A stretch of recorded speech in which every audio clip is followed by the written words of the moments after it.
on. Elliot, Luke. Yes, let's go, Luke CX lad. Steeler, what's happening there? Ronnie, say aye, what's going on? Everybody who's in the chat, thank you for joining us. Do us a favour at the start of this live stream then. We will get stuck into the live stream chat a bit later on for a big Q&A, so stick around. We'll get everybody's comments read out. But for now, I'm going to get into the latest goings on. But once again, shout out to all the legends who are in here. Please do us a favour, smash that like, share us around, give us a subscribe. Link's pinned at the top of the live chat there if you want to share it on X. We'll shout you out a little bit later on in the show. Right, where do we go from here then? So Manchester United have lost to Grimsby Town in the League Cup second round. Hello, what's going on there? How's the setup, Pig? Took a good beating like United? Yeah, it did. The printer is out of action, mate. The printer is done for. R.I.P. the printer, mate, you know. That's the sort of effect that Manchester United have sometimes, mate. They are a complete set of melts and a set of messes. There's no way that United should obviously be losing to Grimsby Town. Realistically, you should be able to just, I don't know, let the players manage themselves for that game, really, to be able to beat a League Two set of melters. We're talking about players on the pitch who are paid hundreds of thousands of pounds a week. Up against fishmongers. You know what I mean? Like, they should be battering them no matter who's in charge of the team, right? So obviously there's issues with the players. They didn't turn up. But obviously the system is gash, and the manager has, let's face it, been rough in terms of his performances and his overall record at Manchester United so far. It's pretty awful. And the problem we have with Amorim is that, well, he doesn't really seem like he's prepared to adapt or change. He does seem quite stubborn with his approach in regards to the formation, the system, and that kind of thing that we're playing. He doesn't really seem to have that willingness to change, which is very frustrating when we're not getting the results, because we do need to be able to play a certain couple of different ways, depending on who we're playing anyway. We should be able to play a back four sometimes. And obviously the system doesn't seem to really work with this team. If we are going to get this system to work, we probably need to back Amorim with 3 big signings before the end of the window, and that's just not going to happen. You'd have to get an actual competent right wing back in there. You'd have to get a really top quality, athletic central midfielder in there, and you'd have to get a new goalkeeper who doesn't have a hand made of Roundtree's fruit pastels. You would have to do that. And if you did those things, then maybe this system might work, but we actually don't necessarily have the players right now to make this system work, not properly anyway. And that is evidenced by the fact that we're melting against teams like Fulham, we're melting against teams like Grimsby Town. I mean, Grimsby Town, guys, I'm still trying to get this in my head. I thought it might have been some sort of horrendous nightmare. But no, woke up today, checked the results. They did indeed beat us on penalties. And you know what the worst thing about it is that Grimsby Town deserved to win the game in the 90 minutes, really. Their manager said so after the game, and I agree. We were not good enough. Yes, we did bring the cavalry on. Yes, the conditioning showed later on, and the last half an hour we battered them. But they still, over the course of the 90, had the majority of the better of the play and chances, didn't they? It was a disgraceful performance by Amorim's Manchester United. Nothing short of a disgrace. I mean, whichever way you look at it. By the way, Francois Coq, welcome into the brigade again, mate. Thank you for becoming a member again, you legend. Get some love in there for Francois. You know, if you just consider the performances from the team, the players, they are bottle jobs. If you consider how Amorim's approached the game, set up the team, starting Onana, you know, maybe perhaps not given the respect necessary to Grimsby Town by having Aiden Heaven and Fredrickson starting in the back line. You want to see youth players given chances, but you know, that was maybe asking for a little bit of trouble with flubber hands behind them as well. So there were a few selection issues there with Andre Onana being in the team and some others. And obviously Amorim's got it wrong. There's no way you can really say that, because if Amorim doesn't select Andre Onana and goes with, I don't know, Baynder or Heaton maybe, perhaps we don't make 2 errors that lead to 2 goals. Because Andre Onana has absolutely flubber-handed both those efforts that they scored. So they've scored 2 in the 90. They're both Andre Onana's fault, if we're being honest. Yes, the defending's absolutely crap, but any sort of decent top goalkeeper there would be able to keep both of those out. I mean, his commanding of the box is a joke. That was evidenced by that Flappy Bird incident for the second goal. He can't come and claim those balls there. He hasn't got the bottle, mate. He's not good enough. So, yeah, he needs to obviously be replaced if we're going to get anywhere improved. But what about the manager, right? So the manager at the moment, I have to say, his situation is unknown. So right now, Amorim, I mean, after the game, Amorim looked like he was absolutely defeated, didn't he? Like he was done.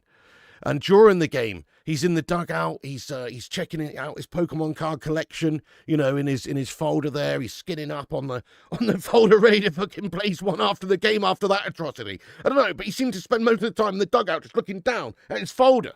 Didn't even watch the penalties or anything. You know, so fair enough. But you've got to have some sort of proactiveness in the game in order to try and encourage your players on, to motivate your players on. Not just sit sort of passively playing Subutio on your folder.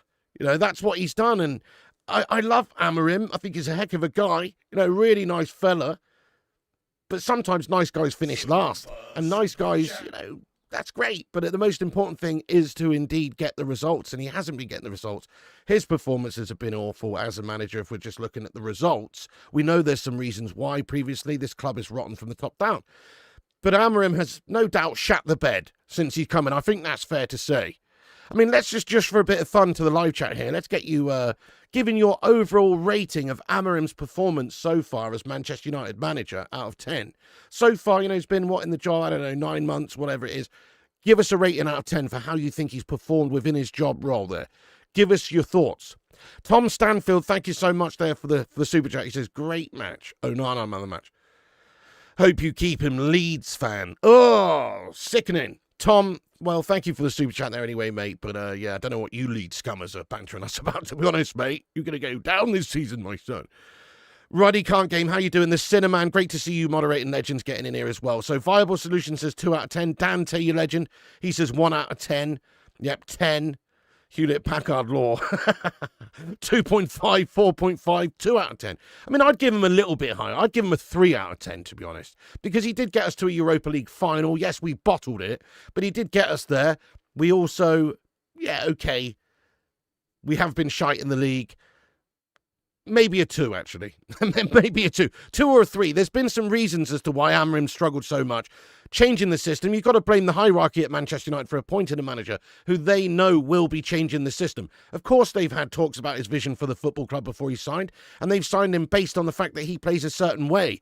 So they're the ones to blame, really, for us changing everything at the football club and trying to implement this new system, which hasn't worked yet. Maybe if we keep doing it blindly, it will work eventually, maybe, or perhaps it just will never work.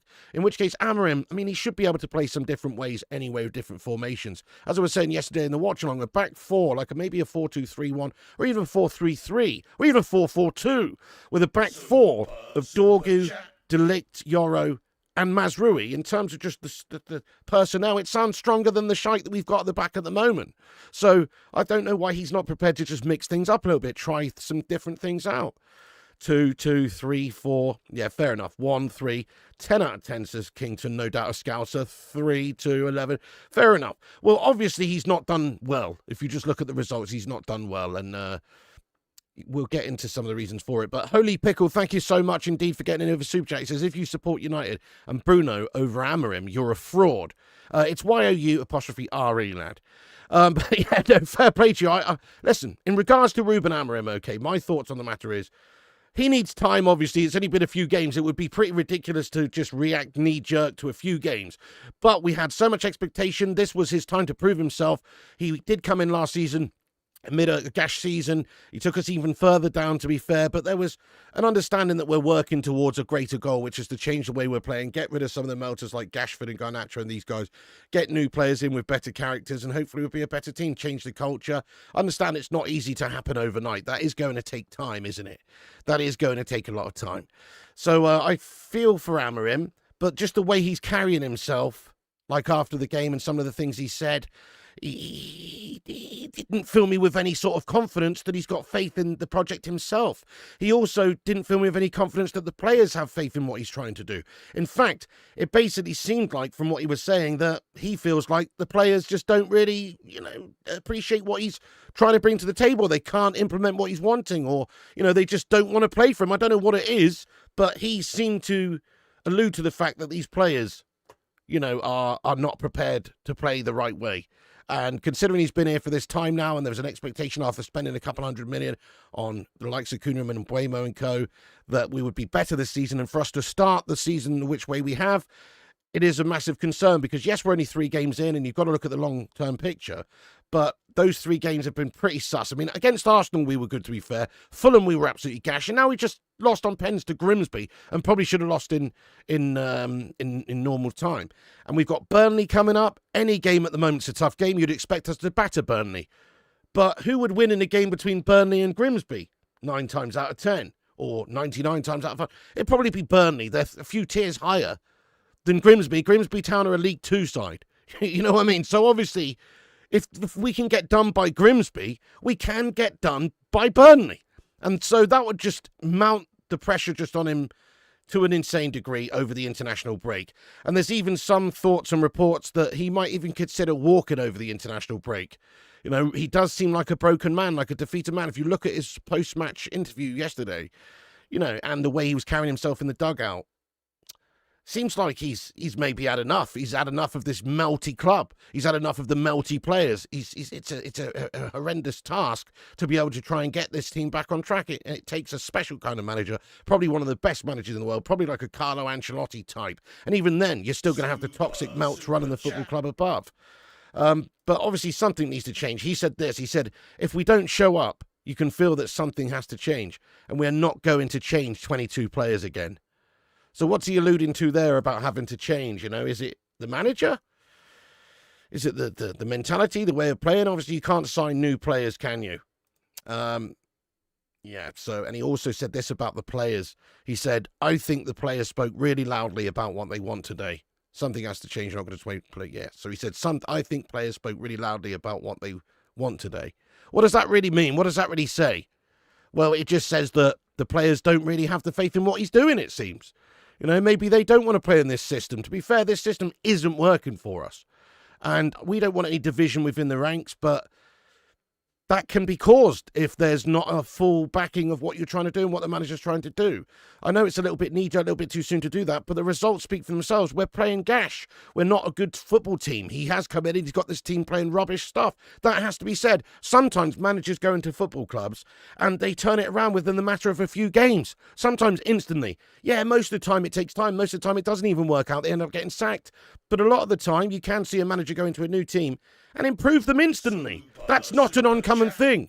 Think of, you know, Unai Emery at Villa. There's loads of examples where managers just come in and improve them considerably.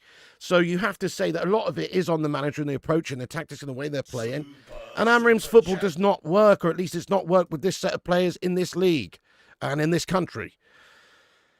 Is he going to be prepared to change and adapt, or will we continue to go on? If we don't get the job done against Burnley, then, well, we've got a horrible 2 weeks international break, and then we've got City and Chelsea on the back end of that, which basically means that he could be done within a few games' time, really, if the results do not go our way. I'm concerned, guys. You know, I'm concerned. I don't want to be this sort of team that's chopping and changing managers. Just for the record, I do not want to get rid of Amorim at the moment. I want to back him.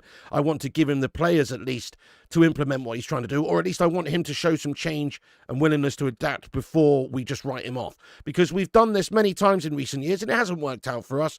You know, now what we're going to do? We're going to sack him off, and then we're just going to start buying other players for a new manager to play a different system altogether. I mean, it doesn't make any sense. You have to at least give the time to see if you can get the fruits of the labour here. And this guy has passion. This guy loves the job. You can clearly see he lives and breathes this football management game. He lives and breathes being Man United manager. He obviously has the passion for the job. But we don't really need a passion merchant. We need a results merchant. We need somebody coming and can get the results with the team that we do have, with the players that we do have. And it's like if we go and get somebody else now, well, they might have actually wanted Rashford. They might have actually wanted Garnacho. They might not want one of the players that we've ended up signing. You know, that's clear. So it's a terrible situation, guys. I don't know if this is about the lowest we've ever been at, but it certainly does feel like it. I mean, I know there's been some harsh times in the past as well, but post-Fergie's just the whole thing's been a shit show. But losing at Grimsby and starting the season we had after the season we had last season, and we're actually in 16th place in the league after a couple of games, and we've got some big games coming up. It does feel like we are absolutely under it at the moment. We're under a big rock and in between a hard place. It's horrible. And this guy obviously is I guess he's going to be scapegoated to some good degree, but he also needs to be better. He also shouldn't be making silly errors like he has been. The fact he's selecting Onana in the team yesterday, you know, that just raises massive red flags. The fact that, you know, he wasn't proactively influencing the game all that much It concerns me. The fact we're not able to just set up and beat Grimsby Town, it concerns me. Thank you, Holy Pickle, very much indeed for your super chat. It says, the players are shithouses. Face facts, my pork. Liverpool bought a lot and are still winning. Yeah, no, I mean, Liverpool obviously have a very good team before they even bought any players, so that's a bit stupid comparison. They won the fucking league. Do you know what I mean? But, yeah, I mean, obviously they spent a lot. It's about how you play, how you implement it. There was a lot of thoughts and concerns when Arne Slot was to come in after Klopp that he wouldn't be able to handle the situation and he'd bottle it. Well, he did handle the situation, or at least he has handled it up to now. And, but our manager hasn't done that. He didn't come in and have a positive effect in terms of results. We did get to the Europa League final, but we bottled it against Spurs. So what does that really count for? Nothing. Sully Griffin, thank you so much for your super chat as well. By the way, if you're just getting in the stream, guys, do us a favor and hit that thumbs up button. Give us a massive like. We've got 459 legends in here right now. Welcoming everyone. Also, do us a favor and hit the subscribe button if you're new. Get involved. We want to hear from you. 15 new players minimum. Well, Ralphie Ragnick was spot on, wasn't he, when we needed to...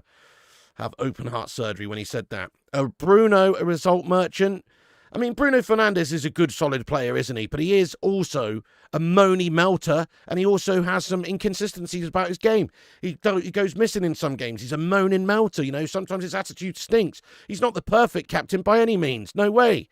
Goodness me, I mean, if you compared him to the likes of Keno and Robbo and all these people, you know, he pales in comparison. He's an absolute melter and a moaner.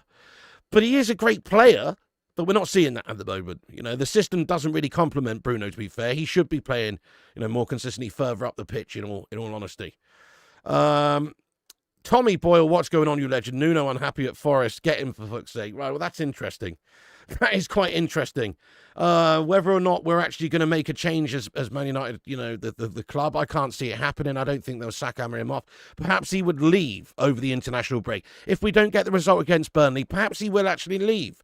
There were some reports going around last January that he was prepared to walk then because he wasn't happy with how things were going and you know, just the situation, the toxicity at the football club must be a big issue to deal with.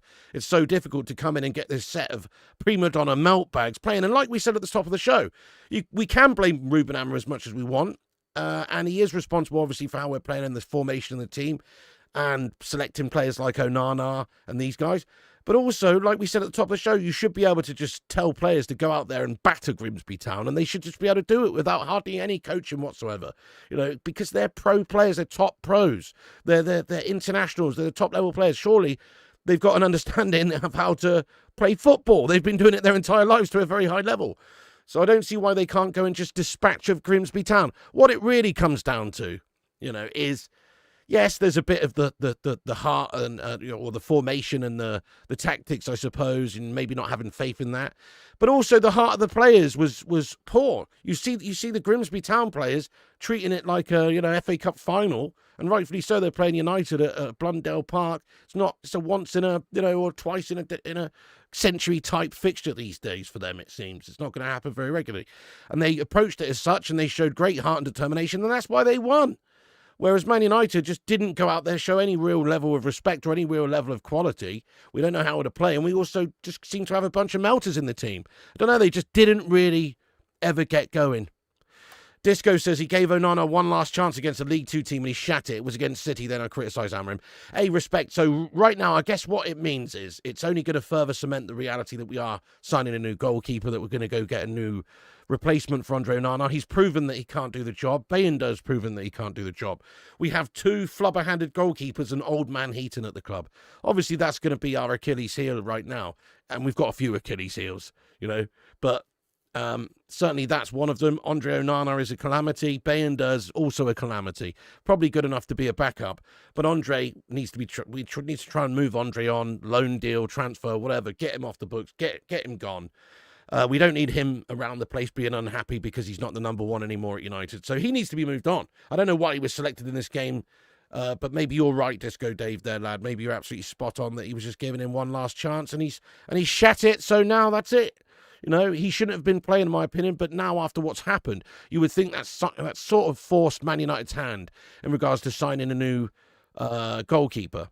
And if we just have a little look at the newest reports, this is from Fab just earlier on today, just a short while ago at lunchtime. he said that Manchester United are back in talks for Senne Lammens after yesterday's game to try and reach an agreement with Antwerp.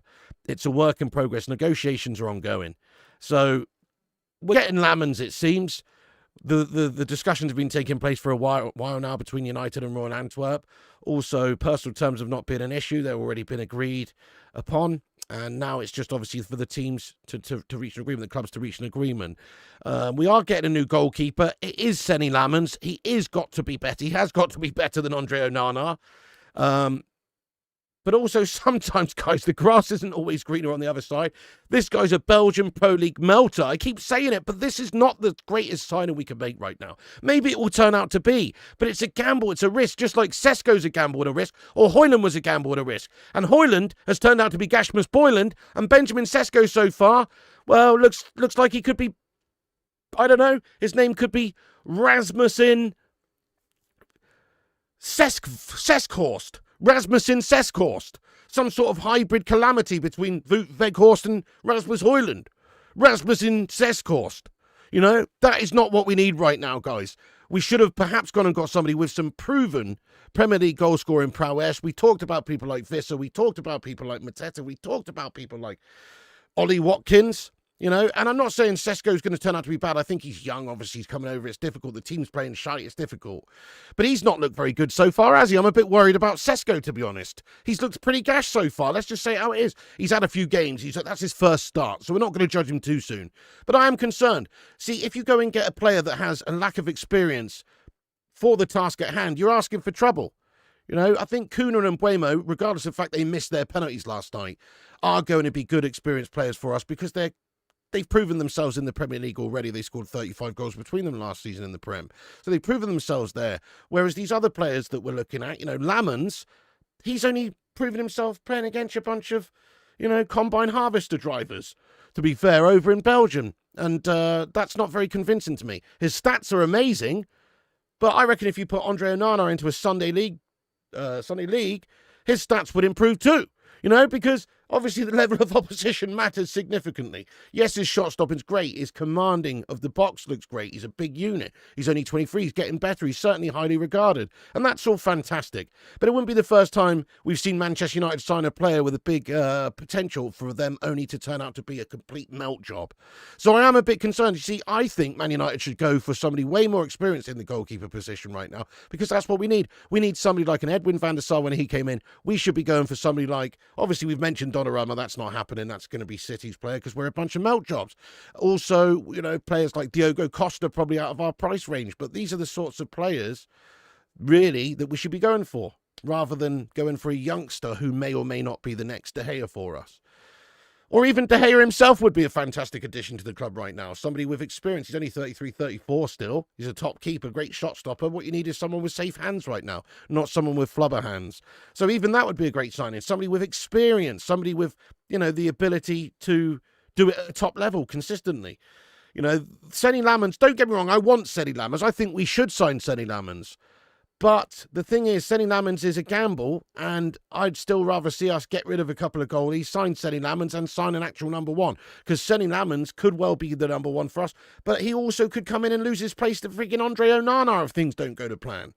Could be another Gashimo Taibi situation. Obviously, it's not going to be that. He looks a very good keeper, but still, there are no guarantees. There are no guarantees with signing these players, are there?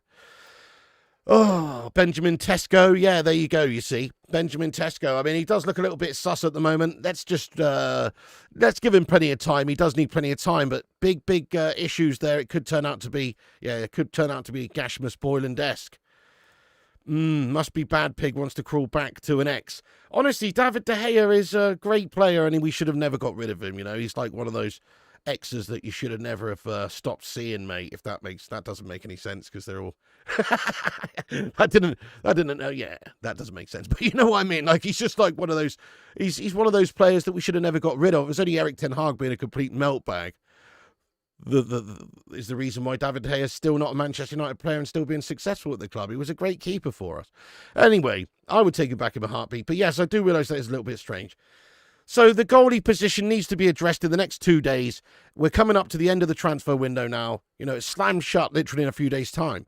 United, really, if we're going to implement Amorim's system and back Amorim, really what we need is a new midfielder, a new right wing back, new goalkeeper as a bare minimum. And they're not going to give him all of that. If we're lucky, they will get Lammens as the goalie, and just maybe they'll do something crazy and go and get somebody like Baleba. But I doubt it, but we'll see. I mean, this doesn't help. New quotes here today from Fabian Hojlund, who says that if there's a number more than 100, I even would say more than 100.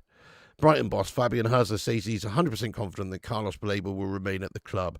And obviously, they're looking for more than 100 million for this guy. Or no, sorry, they asked him a percentage, not an amount of money. What percentage? He's 100% staying. So it doesn't, but they do want 100 million for him, or over 100 million. That's was the reports, and that's why negotiations broke down previously. And he wasn't for sale, and they didn't want to sell him. They didn't want to let him go. But again, the player was reported to want to leave for Manchester United. So I guess if there was an offer big enough to tempt Brighton, then perhaps it still could be done before the end of the window. But no, I don't even really think we should be spending 100 million on this player right now. There's clearly issues throughout the side. Imagine if we just signed one midfielder right now. Yes, that's going to help. Don't get me wrong. Having Baleba, getting 112 million spent and getting him in, that should help us, shouldn't it, in the midfield? We need that sort of player 100%. And he needs to be backed. The manager needs to be backed. We need that sort of player. But it's really no good if you still got Diogo Shallow as your freaking right wing back, or, Ahmad Diallo playing as that role. He's not a defender. He is great going forward. He is good going forward, but he's not a defender. You need a new right wing back. You need a new goalie. You need a new central midfielder. So I'd rather we just spent a little bit less on some of these players and got 3 for the price of 1, rather than going to just get one marquee signing before the end of the window, a 100 million quid player. Let's go and get a good goalkeeper. Let's go and get a good central midfielder. Let's go and get a great right back. Right wing back, because we don't have them right now. And if we are going to have a good season in Amorim's system, we need to improve those positions, especially the goalie. Oh, dear. Right, I'm just going to get stuck into the live chat for a minute. We have got more news on the likes of, Gascho and Gargacho, and also Hojlund. We've got lots and lots to get into in regards to those melters. But for now, I'm just going to get stuck into the live chat. Let's hear your thoughts on Amorim. Let's hear your thoughts on the goalie situation, Onana, Lammens, all this sorts of stuff. And sort of, it's awful, isn't it? It's absolutely awful. Yeah, to ask to go to 9th in the penalty pecking order is an effing joke. Wrong mentality. Melters, lad. The problem with the swapping formation now is you're writing off best part of a year's work on this 3-4-3. I actually don't really think so. I personally think that you should have this way of playing. There's nothing wrong with changing the way you play. I remember Ole Gunnar Solskjaer setting us up against City with 3 at the back sometimes, and we got results. But we didn't play like that all the time. When we were coming up against a team we should be attacking, we played a different system. We played a different style. I think the 3-4-3 has its place, but it probably is in those sorts of games. It probably is against the likes of City and Liverpool and those sorts of teams when you're going to be up against it, and you maybe need just a little bit more defensive numbers back there, possibly. Whatever the case may be. But any other time, we shouldn't be rigidly stuck on playing one single formation. Do an Amorim poll. Let's see. Okay, let's do an Amorim poll then. I don't really want to do this Amorim poll because, it's very negative, isn't it? But let's get this Amorim poll up there, I suppose, then. I'm going to end the current poll. Thank you, everyone who smashed a like on the video. Keep hitting those thumbs ups. It makes sense, helps the channel out, and it's free. Help us get to 300 likes. Oh, yes. Also, give us a subscribe. We're on our way now to 93,000 subscribers. We're not that far away, so give us a subscribe if you're new. Get involved in the chat. We want to hear from you. David De Gea is the fit X, but we can't go back. I like your style, lad. The one that got away, you know what I mean? One that got away there. Let's get a little poll on the go then. I'm just going to get it in there. So, Amorim, back or sack? Simple as that, really. Let's get your thoughts in there on Amorim. For me, Amorim, we should be backing him. We should be giving him a chance. I don't want to just see us chopping and changing managers. But I am seriously concerned about the start of the season, but more so his body language, his words after the game last night. He seemed like he was already defeated. He seemed like somebody that had lost a bit of faith in what his players are doing, or or maybe was resigned to the fact that his players have lost faith in his ideas or whatever it is, because he seemed to suggest that he think the players spoke really loudly about what they want today. Something has to change. So what's he alluding to? Obviously, we're not going to change all the players again. We've already bought a new bunch of players and got rid of a bunch of players, and he's been allowed the freedoms to do that and make big decisions like allowing the likes of Rashford to leave and Garnacho to leave. Huge, big players for this team. So, do you think they can beat Burnley at the weekend? I mean, honestly, yes, but also I would not be surprised if we got done up. Surely we should be going out there having a reaction and battering Burnley. Of course, we're a better team on paper than Burnley. We've got some real top players. Burnley have just come up from the Piggin Championship. Sure, we should batter them, but it doesn't mean we will. It's about who wants it more, who turns up, who's a better team, who has better spirit, who has better heart and fight. It's not all just about attributes or about technical ability. You also have to have the bottle. You got to have the right mentality, right characters in there. And if they turn up and they really want to make a scrap of it and they've got pure heart and determination and we don't, they can beat us. You know, and if they do beat us, then, wow, I don't know what's going to happen over the international break. I could see Ruben Amorim leaving. Amaral, you've got a few, and I'm not saying he will even be sacked right now. You know, we've got this poll going back or sack, but really what that means is stay or go or whatever, because he may well leave on his own steam. That's possible. Amorim's more committed to the game than these players. Definitely. You can see the passion oozing out of him, mate. He obviously loves his job. He just wants to be a success. This is hurting him more than anyone. I think he's aged in the last year, you know, more than he has in the last 5. This one's going to be close. Amorim walks. He should walk. This one is going to be close. It's literally 50-50 at the moment, this poll. I mean, that's a little bit concerning, isn't it? That's it. He's lost a lot of people with how we're playing and the results we've been getting, you have to say, and some of the decisions he's been making. You know, starting Onana in that game is a bad one for me. I can't get over that. I'll never understand it, why you would start Andre Onana in that game. It makes zero sense. What we should be doing is signing a new goalie and moving Onana on. Onana should have been told by now that he's surplus to requirements. He's just going to be a backup melter, and we're trying to work on him getting a new move, a wave to a new club, some loan deal or a transfer, and we can work on it. And that's what he should have been told by now, not getting chucked back in there in a League 2 game or a game against League 2 Grimsby. That doesn't really make sense to me. That's his first game back as well. You were literally asking for trouble putting that error-prone melter in. That's his first game back, and we're trying to surely get a new keeper. So why the hell are we... You know what my major concern is about this Senne Lammens transfer as well? Like, this is why I want Diogo Costa or someone else, is because Manchester United still have the possibility that Andre Onana stays and is the number 1. Imagine that. We signed Lammens. He hasn't got the experience. Hopefully he'd be able to push his place in the starting 11 there. But ultimately, he may well just be being signed to be competition for Onana and a future player here. No kidding, because if we're not going to move Onana on, and we're backing Onana and we're playing Onana, then he's going to be around the team. Is he going to be the number 2? That's what I'm concerned about, that we're still going to end up playing Andre Onana in goal. Why doesn't Amorim just play himself? He's a little bit over the hill now, lad. If you can't get them playing good football, you've got to go. Unfortunately, that's it. A manager should be able to get the team of players they've got playing well. And it doesn't matter about the formation. It's just the approach and the mentality in a lot of ways. Should be able to mix up the formation. It's about how you approach these games and the way you play, the mentality and everything. And unfortunately, he hasn't been getting them to play good football. Let's hope that he can. But a coach should be able to come in and have a positive effect straight away and get the current team of players playing better. That's the idea of a coach, you know. Surely there's coaches out there that wouldn't even need a signing to make us better than what we are right now. Surely. It's all about the approach, the coaching, the tactics, the understanding, everything. Stop kidding ourselves with the worst squad. Erik ten Hag won 2 cups. Tell me it's not the tactics and the manager. We can't beat a third-tier team with our main squad. Why? Melter, Erik did it? Come on now. I can't defend Erik ten Hag, to be honest. He did win 2 trophies, but he was ultimately a complete gashbag of a manager, in my opinion. But, I mean, you make a point. I mean, obviously, right now, you know, Amorim's just taken it even further down. The results post Ten Hag are even worse. I mean, Ten Hag spent 600 million, to be fair, and had years, but he had us in 8th. You know, and then, obviously, Amorim's taken us to 15th last season. So, yes, he came in and he absolutely... we finished... I've actually forgotten where, and maybe was it the same? I don't know. I can't really remember the position that Ten Hag was in now when he was sacked, but I think it was somewhere around there. Either way, we went further down with Amorim in the team. Here he is, Zayn Miassi. I knew you'd be piping up, mate. Bloody hell, here he is, guys.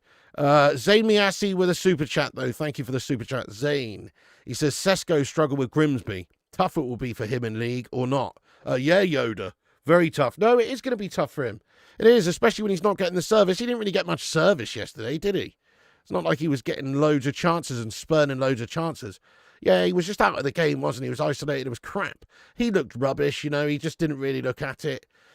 It reminded me very much of 9 out of 10 Rasmus Hojlund performances last season. It really did. It was so reminiscent of that, which also makes me think that there's a systematic problem with how we're playing as well. It's not just the personnel, is it? It's also an approach and the way we're playing and the formation, the system and everything that is stopping us from creating enough chances. But it's frustrating when you see us and how we play against the likes of Arsenal. But that just sort of plays further into the point I was making about certain formations and for certain games. Like that sort of game against a top side maybe makes a little bit more sense to play the 3 at the back system. But when you're up against Grimsby, why not just go 4-3-3 attacking? Get at these twats, It makes more sense. Or at least maybe a 4-4-2. You're not going to get overdone in midfield that way, are you? Use your wingers, use your players like Mbuemo on the right side, getting down, whipping crosses into 2 strikers. Even that, you batter Grimsby Town really if you got a team that could be capable of playing that system. Whereas I think it's the system that is costing us right now more so than anything, because it doesn't work. We can see that it doesn't actually get results. I don't think it works. In some games it will, but largely, if you're just going to play that way, exactly the same every single game, you're asking for trouble. The opposition knows how you're going to play. The opposition can work you out. There's times when you're just left exposed in the midfield, exposed down the flanks. When your wing-backs are bombed forward, you've lost the ball. You basically they can just bypass a midfield that's not even there. It's really not very clever. No tactics, no pride, no clue. Yeah, I mean, it makes sense if you're needing to counter-attack and sit a bit deeper, I think. If you're always going to have essentially a back 5 or essentially a back, when your wing-backs are bombing forward, you've essentially got 2 midfielders back with the back 3, then that's a solid defensive way to soak up pressure and maybe counter with wing-backs quickly and turn into transition. That makes sense, against the likes of City and Arsenal and Liverpool and those sorts of teams. But otherwise, it's not the best way to set up against lesser teams that you should be taking the game to. We haven't sold one single player this window so far, not one. Ridiculous from Ineos. No, it is pretty embarrassing so far. Relax, we just need a half-decent keeper at this point. We need a keeper that can cut out these keeper errors by half. There, definitely that will help us. But we also do need a midfielder and a right wing-back. Think about it. Dallow's shite, mate. I've been trying to back Dallow for a while. He's a good squad player. I say he's a decent squad player. But he's fucking shite, mate, if we're being honest. He's not top tier, is he? He's a mid-table melter extraordinaire. Let's just say it how it is. And Ahmad, well, as much as I think he's a great player going forward and everything, he is not a defender. He's going to cost us. He's a tiny little man. These guys are going to cost us on that right side all season long. All season long. What we really need is somebody who's just better in that position. You've heard me talk about the likes of Denzel Dumfries or whoever. Somebody who's got a bit of guile, a bit of bottle, both going forward and defensively. That's what we need rather than these melters. So we obviously need to get new players in. But if we're just sticking with Dallow, if we're sticking with Ahmad on the right, we've got problems. Okay, Mazroui's still to come back in. Surely he's number 1 choice on that side. But, we do need players. Jamie says, how's the printer? The printer's fucked, mate. It is absolutely in pieces. I haven't even bothered cleaning it up yet. I mean, look, here's the printer tray. Right there, mate. There's the printer tray. Yeah. Thank you for that, Jamie Riley. Appreciate it. Zane Assi at it again, mate. He comments, why didn't United buy a defensive midfielder instead of the 3 attackers? Cheer up, Piggy. The new Silent Hill's out soon, and Avatar 3 at Christmas. Oh, lovely. Nice one for that, Zane Assi. You actually make a fantastic point. You do. And I don't like to say that because you rarely do. But on this occasion, you do. We had number 10s in the team. We actually had decent number 10s. We had the likes of Bruno Fernandes. We had the likes of Ahmad, who was doing well playing there at times last season. And then a bunch of other fringe melters, I guess. We could have done maybe with one. But you still got players like Xerxes and Mount who can all play there. So did we really need to go and sign Cunha and Mbuemo? It's a little bit strange. I mean, I'm happy we've got them here because I think they're better than what we had. But still, the money could have been spent on a goalie, a central midfielder, a wing-back, and maybe that would have helped the team better. It is a bit strange to go and strengthen a position in the team that just wasn't really the most glaring issue. I agree. Dilvani says it's not the system. Ten Hag played all kinds of systems and we were still gash. Yeah, well, fair play to you. Like I was saying, it shouldn't matter what the system is. The players should be able to go out and dispatch of Grimsby even with no coach. Facts. This is Manchester United and the amount that they're on and the experience these players have. They should be able to go out there and batter Grimsby with no coach. So the fact that, they didn't, that says everything about these players as well, to be honest. Zayn Miassi, he says we did. Why? Yeah, I read that, didn't I? Not, mate. Anyway, Missing Mazza. We are definitely missing Mazza. He was a good, solid player for us last year, definitely. Ugate's guff, isn't he? Oh, yeah. You see, this is it. We don't have the midfield. I think Mainu's got to be utilised. We have to play Kobbie Mainoo in the midfield at the moment, and we still have to buy a new midfielder. Ruben was like a mental case when penalties were taking place, rocking back and forth in his chair. Yeah, it reminded me a little bit of Mankind in the boiler room from WWF back in the day. Do you remember? Mummy! Remember a bit of Mankind action? Rocking back and forth in his boiler room. That's what it was like, mate, to be honest. It was concerning, you know. He did look like a beaten man. It's a big worry. Super we will end up with Southgate. Don't say that. Don't say that. I can't take it, mate. Zamiasi says, will you take Andrew or Southgate? Definitely not Big Flange, and definitely not old waistcoat himself. Not for me, no. I don't even want to talk about that right now. I honestly think it's a bit silly to discuss. I don't think he's going anywhere, but let's see. If he doesn't get the result against Burnley, he could walk over the international break. There are some murmurs of that sort of thing maybe happening behind the scenes, but let's just give him a bit of time, obviously, first. I mean, I know it's frustrating. We want to win. I just hope he's willing to adapt and change. If not, then he won't last very long in the job. If the results keep going the way they are, and bear in mind the games we've got coming up, if he's anywhere, you know, outside of the top 8 by Christmas time, then he's probably going to get sacked. It is a results industry. Missed the point, Joe. I wasn't defending Nick Ten Hag. I was comparing the situation. Amorim and his tactics are worse, was my point. We have better squad now, and even that squad can't beat Grimsby. Why? Yeah, I mean, I wish I had the answer for you there, Tommy. I think there's a lot of reasons, obviously. The manager's tactics are not good enough. The players are melters. I mean, I personally, again, I wouldn't say that Erik Ten Hag's tactics were any better than Amorim's tactics, but obviously the results were better, and we got a couple of trophies, so I guess that speaks for itself. But honestly, I hated Erik Ten Hag's management of our team. Ollie, on the other hand, Ollie, actually, in hindsight, played some decent stuff for Manchester United. He did mix it up and change his formations regularly depending on who we were playing, and got results by doing so. And, you know, we had a better mentality, a team mentality and approach. Ollie, on the other hand, you know, I preferred his way of doing things, but now Ten Hag's just as big of a melter. And actually, Ten Hag has the worst judgment of player ability of any manager I've ever seen, let alone we've had. Think about all the signings that he gave the green light on and actually brought in. Like, he has the worst player judging ability ever. And also the players he let go from Manchester United. He stitched us up a good one. You can put 11 players from this chat with no manager and we could give Grimsby a game. I don't know about that. I mean, I guess maybe there's, you know, 523 in it. We might have some semi-pros in here, to be fair. We might even have that Pim goalkeeper in here from Grimsby himself right now, who said he was a Manchester United fan. Did you see what he said after the game? He said, yeah, obviously we're buzzing, but I'm also half fuming because I'm a big United fan. You know, they're cold. He's a big United fan. Goodness me, let's do a swap deal with Onana right now. At least he'll play for the club, won't he? Goodness me. Oh, bunch of melters, though. The players are bottle jobs, though, guys. You know, that is one of the constants. Yes, the owners. Yes, the toxicity of the club. The managers have all changed. Yes, the players are changing, but we've only added a few, really. It's still the same squad, that it was last season. So I guess you've still got to assume that they're just crap. A lot of them are not good enough. We do need open heart surgery, Andrew. Yes. Oh, he ruined open heart surgery. Oh, yes, he was like the div kid playing Operation, mate, who just keeps buzzing every time. Can't get out without buzzing, lad. Yes, you woke up and it's judgment day for Andre Onana. Oh, no, for Ruben Amorim, sorry, yeah. All the players who need to leave, Mainoo, Anthony, Sancho, Rashford, Mount, Hojlund. Okay, let's get stuck onto that then. Let's give you the latest updates, transfer news in regards to the players outgoing. So we are still working on a few players, aren't we? Sancho, Garnacho, Hojlund. Let's discuss Garnacho. So, latest from Fab, Chelsea and Man United locked in talks for Alejandro Garnacho's transfer. Chelsea confirmed their proposal worth £35 to £40 million as total package, waiting for Man United's green light.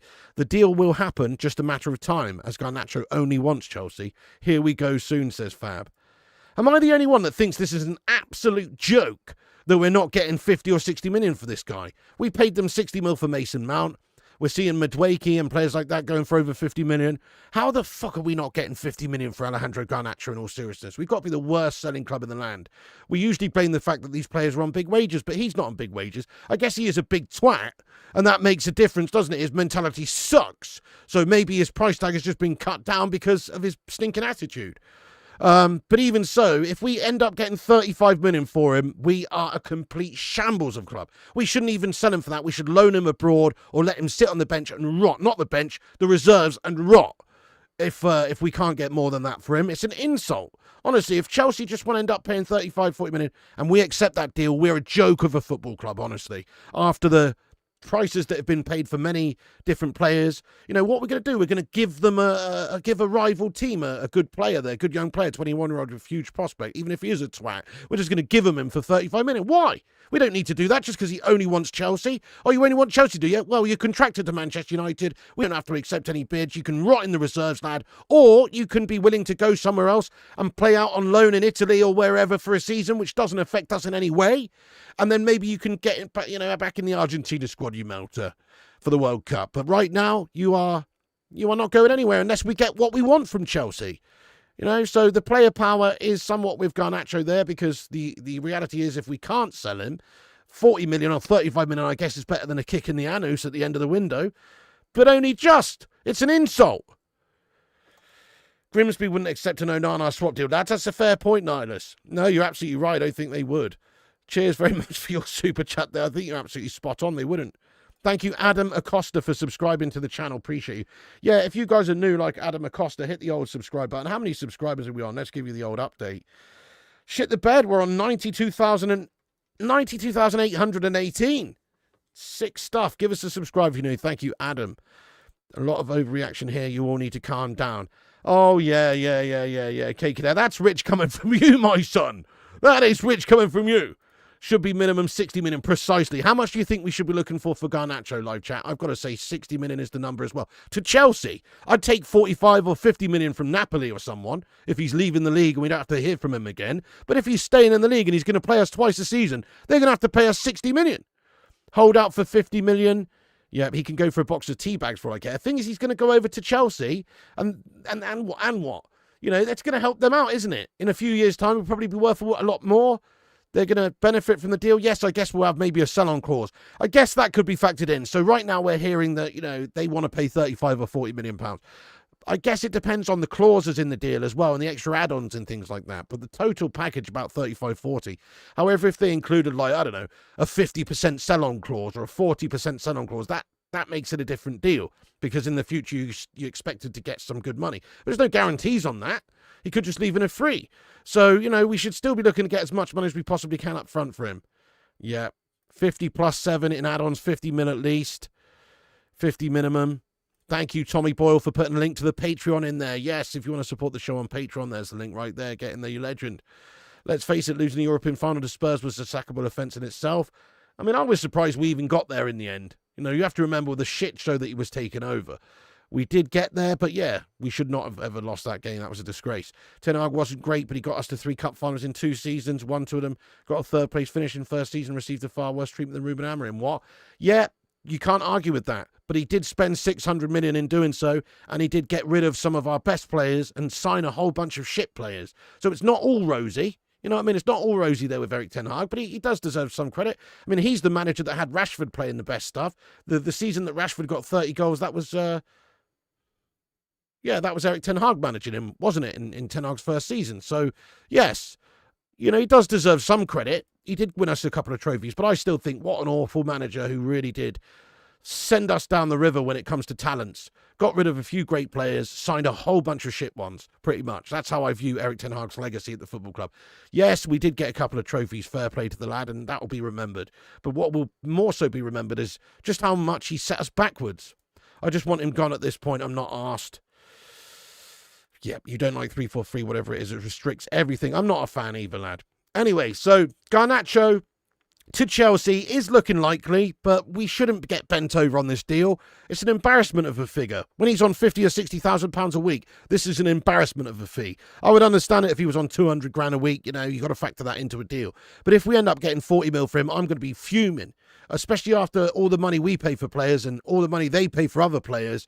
And all these players that are being sold for huge money. Garnacho is comparable to the likes of Madueke or someone like that.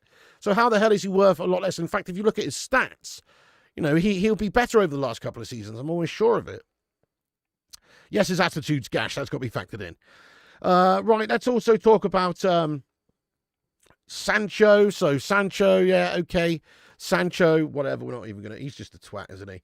Maybe he'll leave before the end of the transfer window. Probably not. We're probably going to be stuck with this Melter. He really has the stinkingest attitude. He's the player out of everyone that I just can't stand. He's so toxic. He just can't be asked, can he? Go and get a new club, you melt.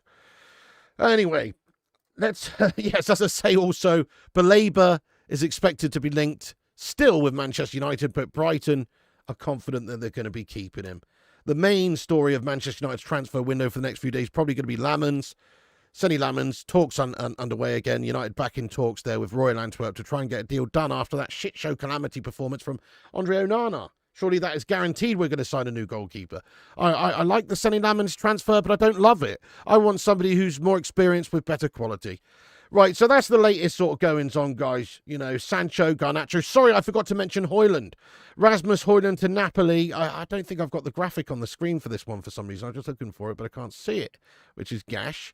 That's not it, is it? No. Anyway, so Hojlund, yeah, Napoli links, you know, still links with Hojlund, expected to go out on loan, blah, blah, blah, all the rest of it. He's not been included in the squad. He's definitely going, isn't he? So that's it. We've got a couple of players who will be going out realistically before the end of the window. Sancho's career is still up in the air, whether or not he'll be actually willing to go and play elsewhere. He's probably just a money merchant, happy to sit around pulling his plonker for 300 grand a week, this twat. Right, and then you've got Rasmus Hojlund, who I think wants to play, and now that Sesko's come in, there's a feeling that he wants to move, and he's contracted till 2030, so we could just loan him out and he could get experience and come back and be a great player. Who knows? Or he could just be gash and then we sell him. But either way, he's not going to be our problem this season, it seems. And then there's, Garnacho to Chelsea is, I guess, one of the likeliest transfer sales that we actually do make this summer.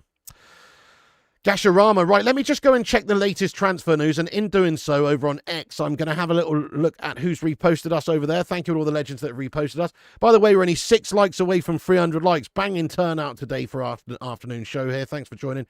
Give us a subscribe, smash the like. Cheers. Let's go and shout out everyone that's reposted us. Thank you all of you that's done this, and then I'm going to check the latest updates that have come out during this particular show. Thank you to you heroes for sharing it around. We have had 5 reposts. Thank you so much, you legends who've shared it here. Let's give you a shout out. Ryan Neeson, Aidan Vickery, the Butcher of Manchester, Francois Cock, and Aaron Homeyard, you legends. Thank you so much for sharing the show out there.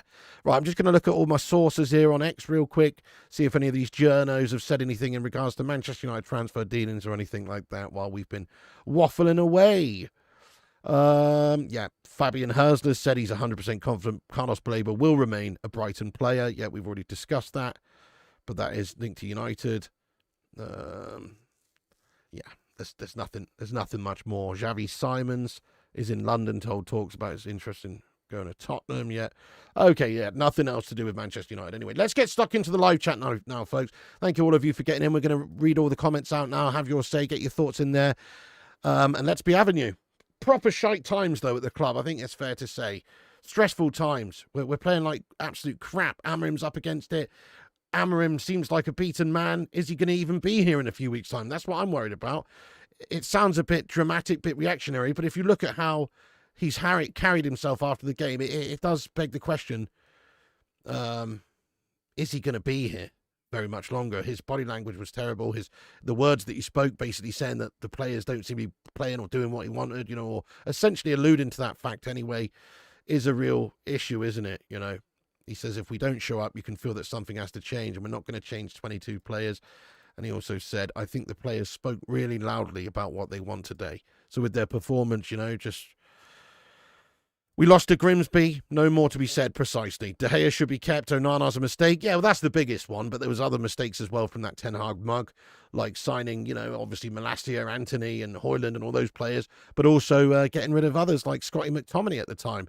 I mean, in hindsight, to be fair, I was pretty much done with McTominay the season before the last season. I was, honestly. But the season he had, you can't deny, was a brilliant season. And he had some bottle and he's a battler. So we probably could have done with him. I mean, certainly, if you look at what he's gone and done over in Italy, he's proven that he's a good player and continues to do so for Scotland. Chelsea cannot overspend. They need to make money from player sales. The money they make must not be more than the money they spend. UEFA charge them for this. Yeah, okay, well, I'm sure they don't really give a shit about that, to be honest. knowing Chelsea. But yeah, fair enough. Also, the thing with Chelsea, they're prepared to walk away. They do not need him, but they're up for a bargain. That's it, really, Jamie. Yep. Sancho's a freeloader.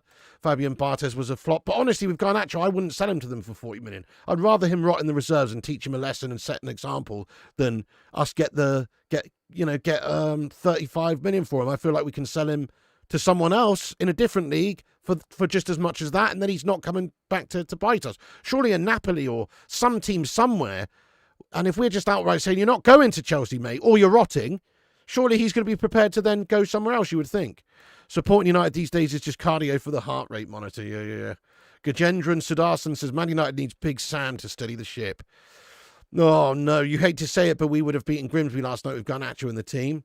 I mean, maybe. It's hard to say, really. People talk about Garnacho like he was some consistent beast for us. The season before last, he was very good. But last season, he was crap, mate. So I don't know about that.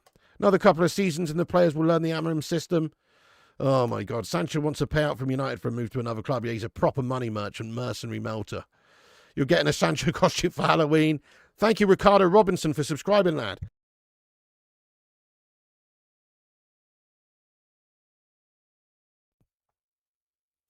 I agree with you, Fire Knight. Amorim comments sounded like he was trying to walk out. I mean, if he resigns, if we lose to Burnley, I think it's on the cards, mate. If we lose to Burnley and the players just don't look like they're up for it and we can't get the result, we're not playing how we want, and we don't get the result, then yeah, it might happen. I mean, I don't know. He seems like a man of principle.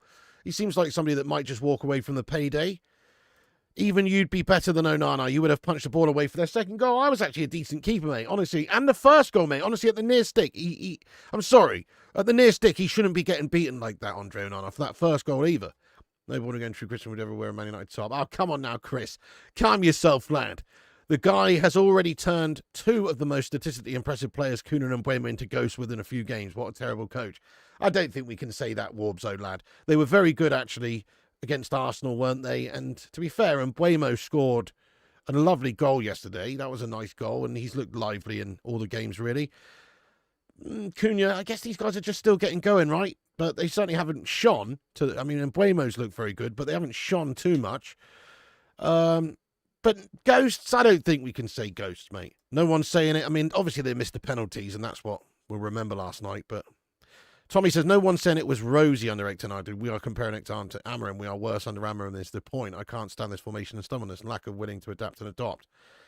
I mean, I guess we are worse. Statistically, you can't really argue with the results and the points that Amorim's got. We're definitely worse, points-wise. So, yeah, fair enough.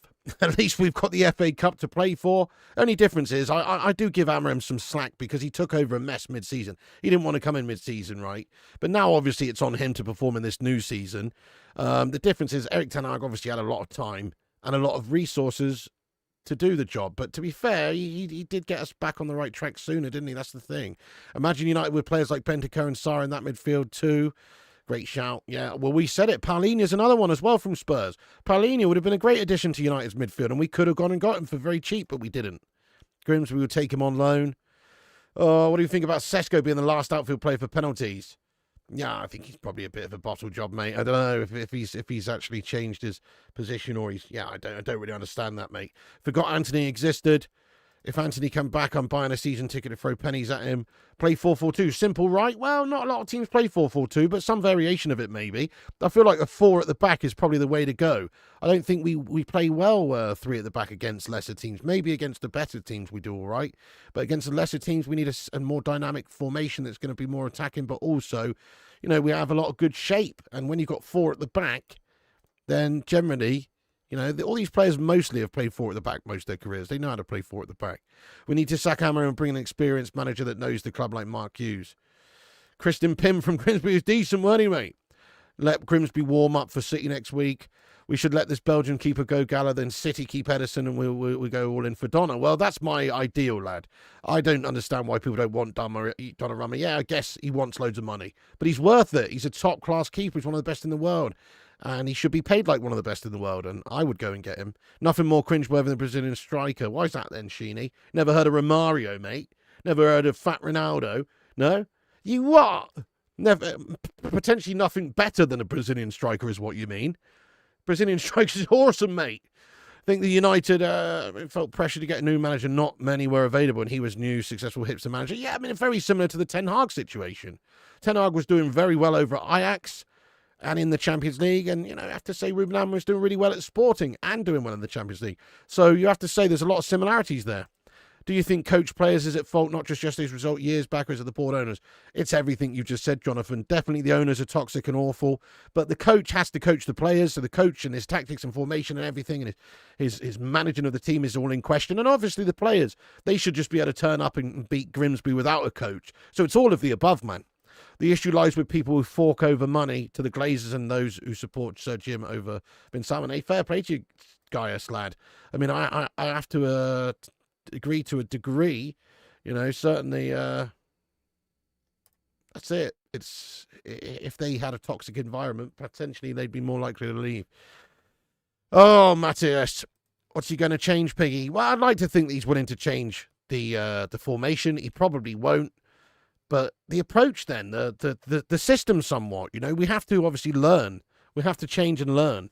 Man United needs to get Big Sam. You're the second person to say that. Less soccer will mean a fresher team, FA Cup top 6. Maybe SDJC, maybe. But also, I wouldn't be surprised if we get dumped out in the FA Cup early doors. We should have been focused on the League Cup because it's one of the only cups we can focus on. We're not in Europe. Onana out. Onana giving Cunha the hug of death. Amorim leaving after Burnley. Take that to the bookies. Oh, his comments came as he might resign. I agree with you there, Fire Knight.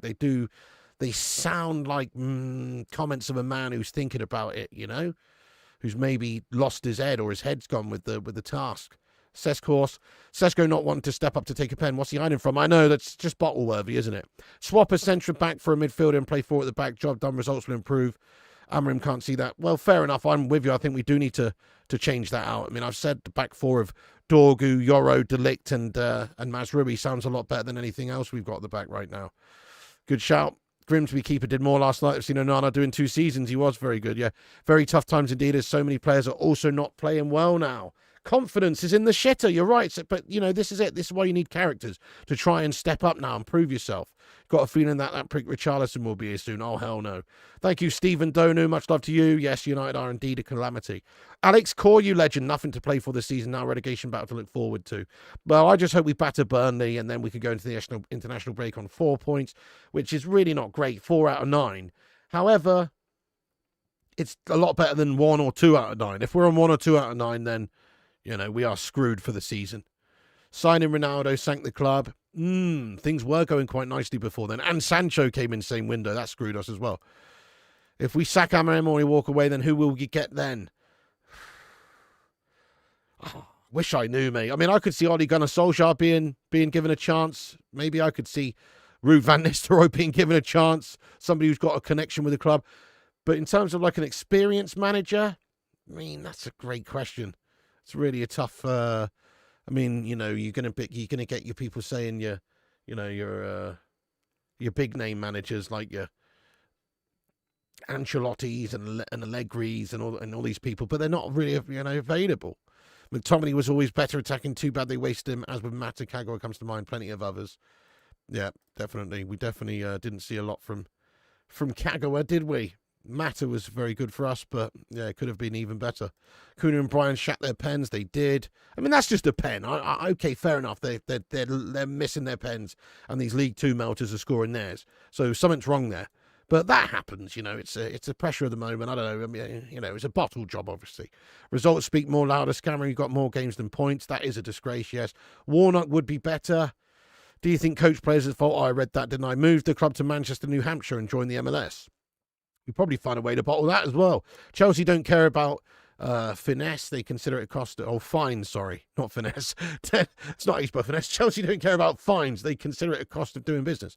The rules are a joke. They're now buying players, sending them to their sister clubs and buying them back. Yeah, they're dodgy bastards, lad. I agree. You'd be happy with signing him. It's one match. Let the manager cook. Just need to replace goalie. Yeah, true. I mean, it is only a few games. We have to give him time. Does Onana wear leg irons like Forrest Gump? Run, Forrest, run! And Baymo needs to get on a treadmill. Only women should have shells like that. Oh, steady on now, Sheeny. Even Rude was better than Amorim. Okay, fair enough. He resigned. Pizza in the oven. Onana should never play a game again for Man United. I'm with you there. Ramon Alarcon, Baticio, reported to Manchester Airport today, was questioned yesterday by a Spanish news, says we're close to a deal. Very interessante in regards to Anthony Dos Gastos, yeah? Yeah, we actually didn't talk about Anthony. Sorry, yes, Anthony is still being worked upon, obviously, by Batiste, and they still want him, and he still wants them. So that's the latest on Anthony as well. Why didn't he just resign today if he's not willing to change up formation? Maybe he is. We don't know, Neil. Let's see how he approaches things. I think he's got to show a willingness to adapt. He did say pre-season that, he's not against playing different formations. It's just that they need to have a certain way of playing and an idea that everybody understands, first and foremost. But I don't really agree with that. I think you've got to have a couple of different ways of playing. So let's see if he adapts. He's going to need to. Yeah, Burnley game is huge now. Not only a win, but performance as well. Yeah, 100%. Or he's gone by October, yeah. Or maybe even walks over the international break. Grimsby, fair play to them. They were good. They're a good team, yes. We need less of the eternal optimist types in our fan base. The ones that can't be bothered to get upset and have financially support the Glazers and preferred Sir Jim over Saudi money. I feel you, Gaius. Yes, we do need to hashtag Glazers out, try and protest as much as you can. They are a constant at this football club, which has caused us many issues for many years. Get going from what they're used to the Premier League. What excuse does Amorim have for making them worse? Well, it's only 2 games. We actually played really well against Arsenal. If you're talking about the Premier League, we've only had 2 games. Yes, the Grimsby Town game was a calamity. He's got his selection all wrong. Probably selecting the likes of Heaven and Fredrickson and Onana in that team. Just too shaky at the back. And it's asked for trouble. Onana made 2 errors that led to goals. That's the only reason they scored, remember. So it was a bad decision starting Onana, particularly. That's it. But actually, Premier League, yeah, we were gash against Fulham, but we were very good against Arsenal. We were just unlucky. There's only 2 games this season in the Prem, in all fairness. It hasn't suited us yet. The results speak for themselves. Darren Fletcher will be the next manager if Ruben leaves. Interesting, Jamie. And Mbuemo's much more in the game. I've liked Mbuemo's performances so far. I've not got a problem with Mbuemo. Yeah, he might be a little bit meaty at the moment, but who isn't? Me and Luke Shaw have got a problem with our metabolism. It's called having morals.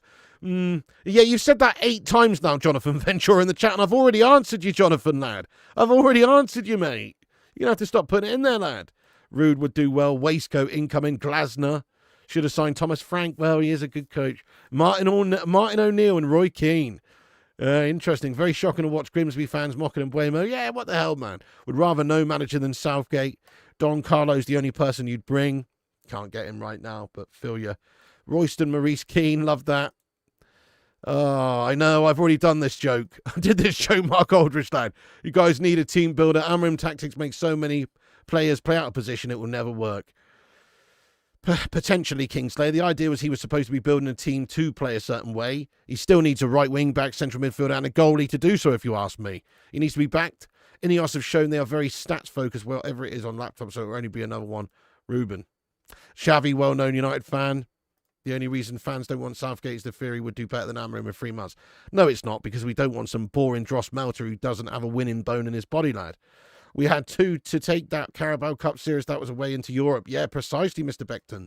Bringing Klopp or Pep won't survive this goalkeeper in CDM. Could never happen anyway, but yeah, fair enough. Needs time, but also wouldn't mind Carl Pilkington at the helm. Thank you, Jamie Riley. In fairness, the score was pulled back to 2-2, then long penalties drama where Onana only got to 1. Yeah, he was gash as well. Amorim needs a DM, otherwise it would be a horrible season. Neville Southall could get down first. Neville Southall was a class keeper, mate. He was top draw. Oh, what I wouldn't give for a Neville Southall right now in his prime, lad. He was a meat bag, but he was amazing. Klopp wouldn't dirty his hands on this mess. Sometimes when you have a rotten, toxic place, you start with one simple thing.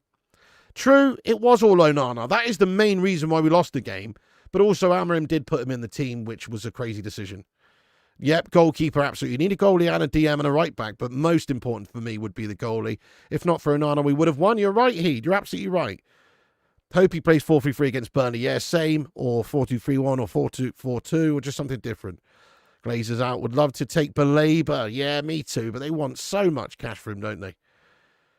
Mainu was slow as well. I think we've got to give Mainu games. You know, he's going to be a better option for us than I think Ugarte or Cassie. We've got to give faith with Mainu. He's barely played, to be fair. Before anyone discredits new manager and say, nah, it's new manager bounce, just remember Amorim never had a bounce. No, he didn't, to be fair. We always play catch-up with Onana in goal. And Bremo was all right, yeah. And Bremo's been good so far for us. Sometimes when you're in a rotten, toxic place, you start with one simple thing. You've said it again, Jonathan. You keep saying the same thing over again, Jonathan. 3 at the back may work okay at times. We're in a continent in an average league, but it leaves so much space in the Premier League. I'm with you. I think also it makes sense when you're sitting back and you're countering. Then it makes sense. But it doesn't really make sense when you're trying to be the offensive team, because when you do turn over possession, like you say, you get so much exposed space in midfield and stuff. Teams like filled with mould, people acting like if you get something new in, guess what? It's going to get moulded too. It does. It is a toxic environment. Fredrickson looks like an absolute sissy defender. Well, he didn't look great. The other times I've seen him, he's looked pretty decent, but yeah, fair enough. You take Zidane, me too, but, why would Onana hug Cunha as well before his pen? Yeah, weird shit, isn't it? O'Neill and Keane should have happened. You'd take Donald Trump. You thought it was United fans that were booing Onana. It's impossible Amorim and that because it was this position he took to alienate every player and force everyone to play a certain way. It would ruin his reputation. I don't know. He's got to be able to show some willingness to adapt. Managers should be able to play more than one system. It's suicide going into games with everyone knowing how you're going to play.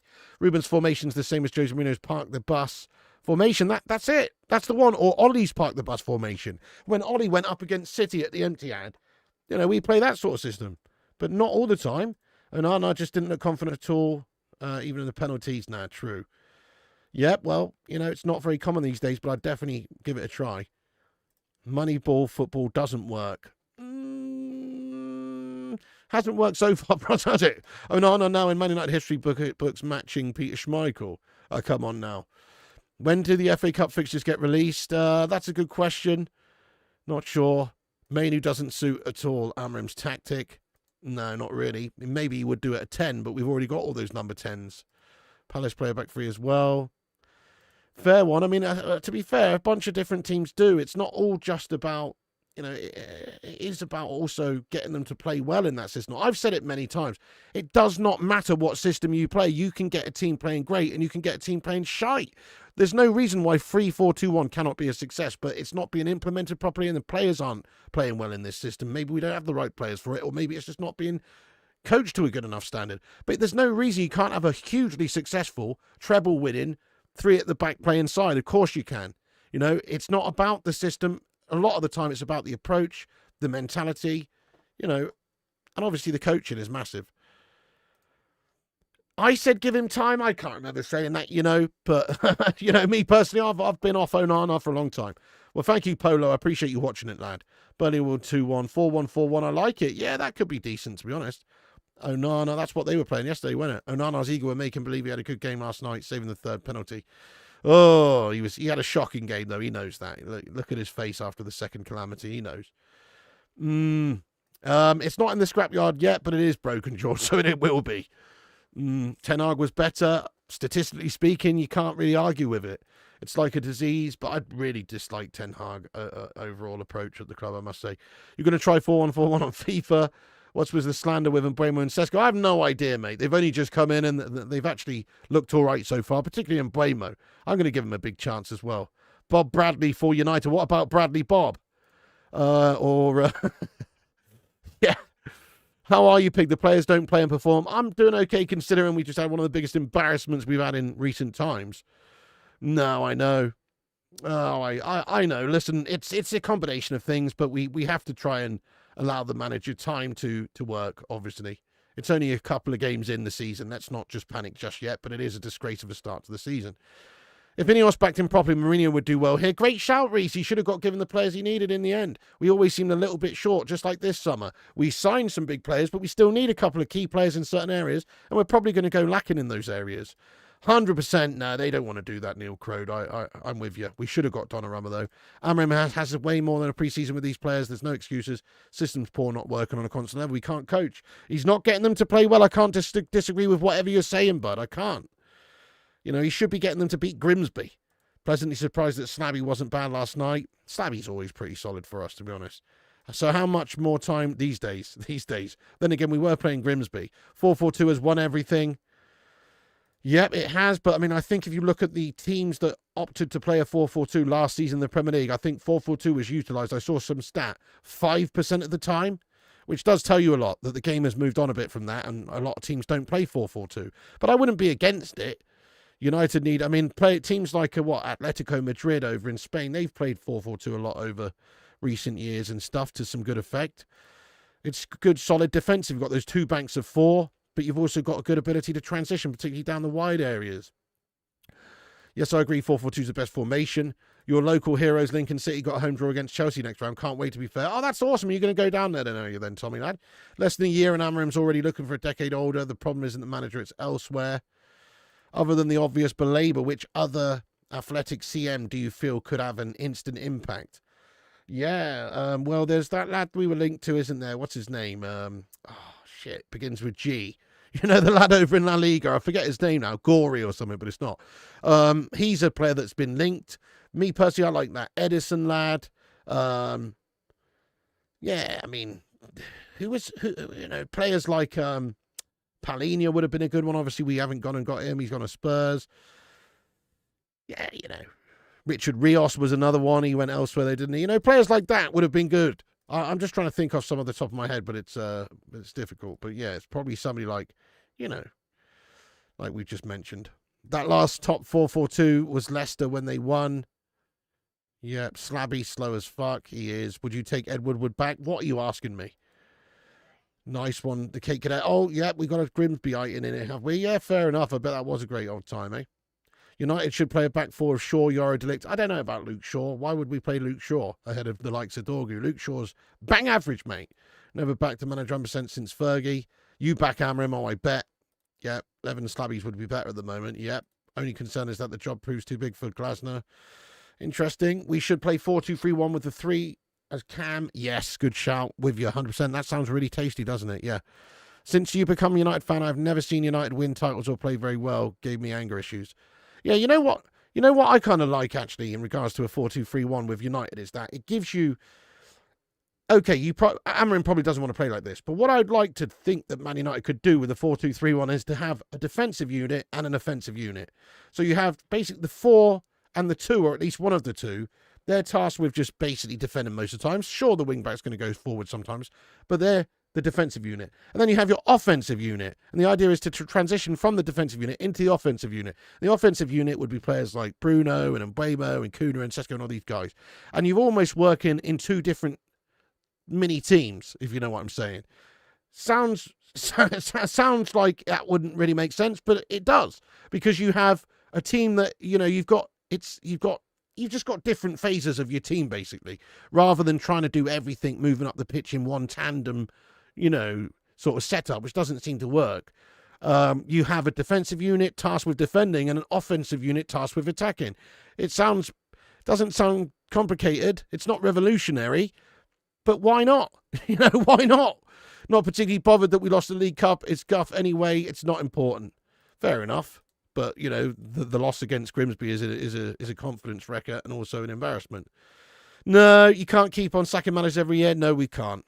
Yeah, you're bothered when it's Grimsby. Me too. Shaw was good against Arsenal. Yeah, he was. He's solid, but is he really top draw? Dorgu even more average than Shaw, to be fair. He can't bring the ball forward. Shaw can. I've sort of seen Dorgu be quite decent for us in some games recently, particularly in pre-season. I know it's only pre-season, but I still think we should be given a chance to Dorgu ahead of Shaw on the left-back spot, but I understand what you're saying. We've got the wrong Onana. Should have got Amadou. Yeah, I like your style. Really, really sad we're talking about the biggest club in the world like it's absolutely heartbreaking, but this will keep going on and on if we keep sacking managers. Good shout. Let's back the guy.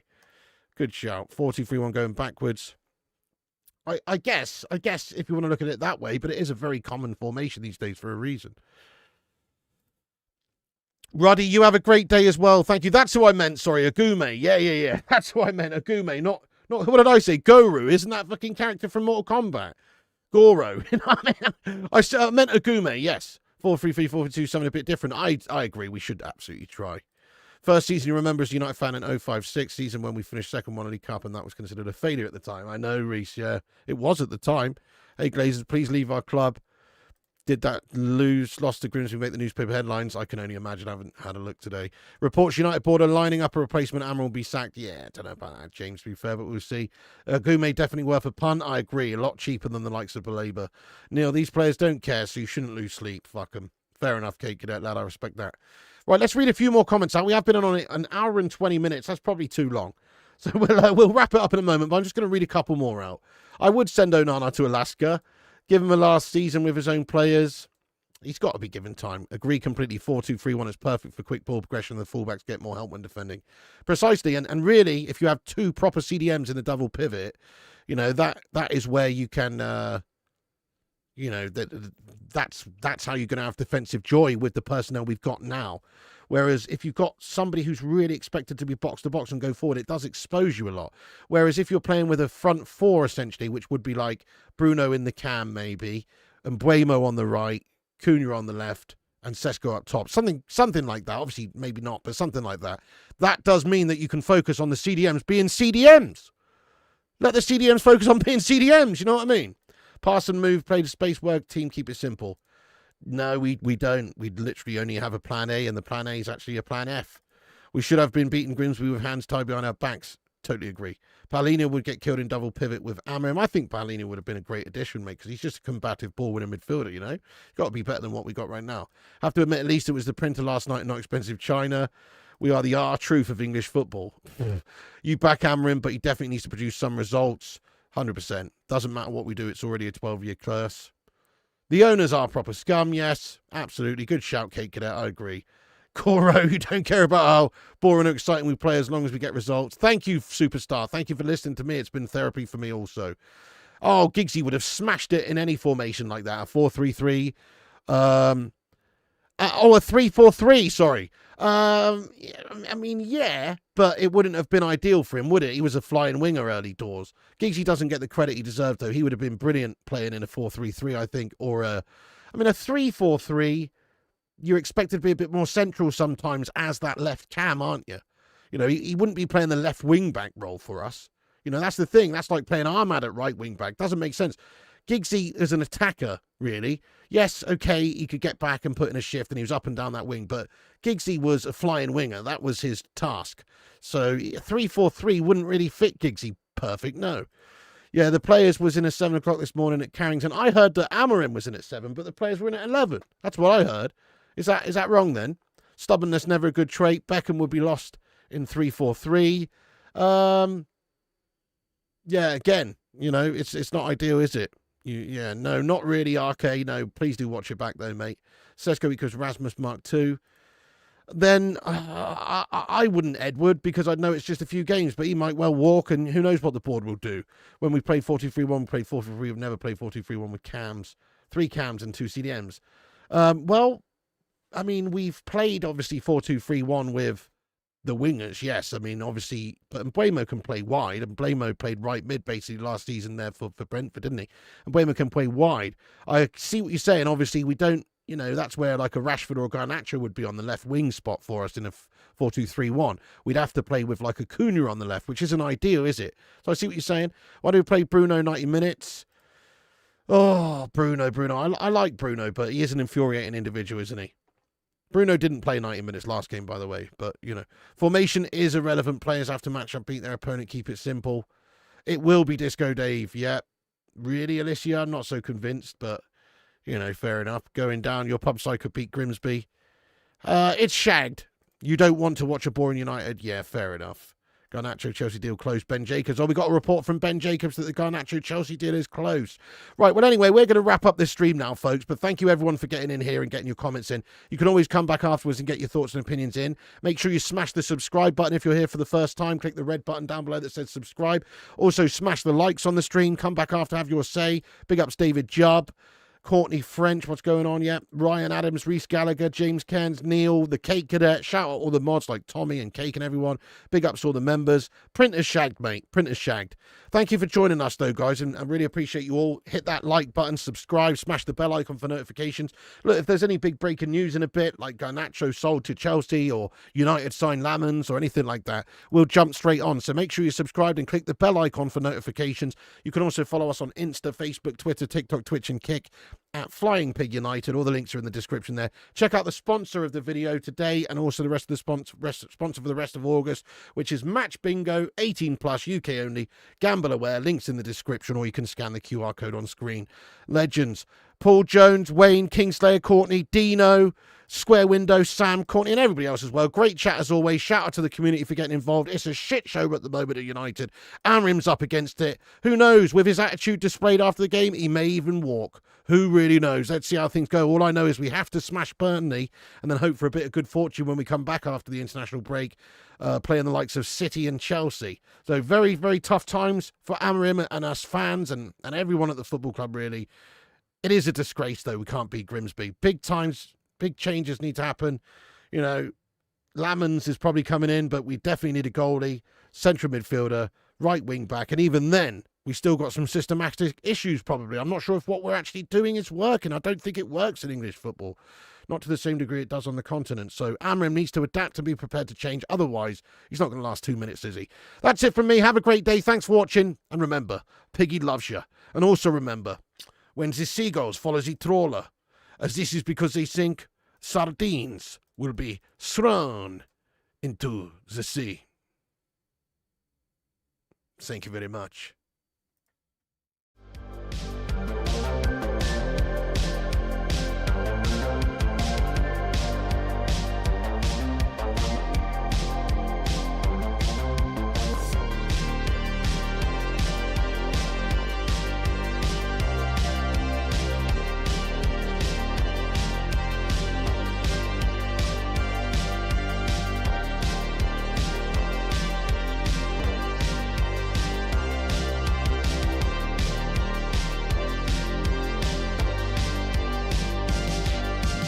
Get in there, you beauties. Thank you so much to all the patrons here for supporting the channel on patreon.com/FlyingPigUnited. As a thank you, all you legends will be appearing on this outro list. Get in there. Once again, thank you to all the YouTube members, but one of the best ways you can support the channel is on patreon.com, so check it out. Patreon.com/FlyingPigUnited. And once again, a big thank you to all the legends that do support the channel on Patreon. Get in there.